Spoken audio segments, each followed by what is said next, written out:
Hey, okay, so I'm gonna do assignment 3, part 1, and I'm gonna do one from part 1 and a problem from part 2, because I'm just gonna show you how I factor.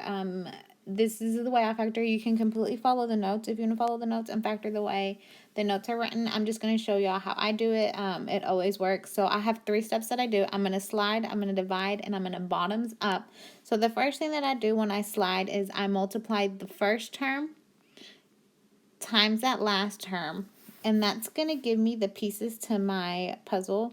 So 8 times 1 is 8. So all I did was multiply those two. And then this 9 I'm going to put right here at the bottom.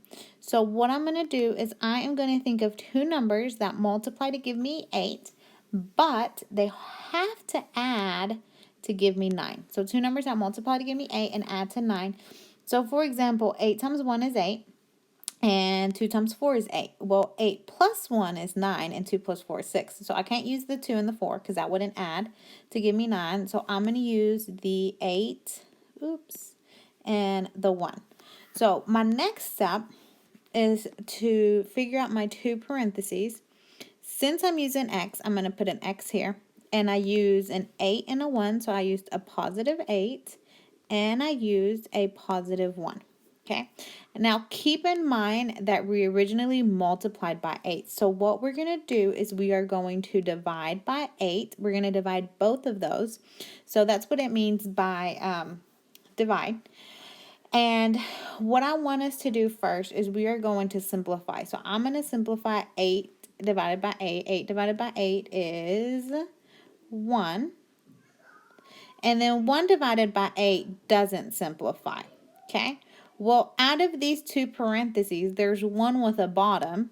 This guy has a bottom. So what we do when I say bottoms up is we just take that and we swing it right here.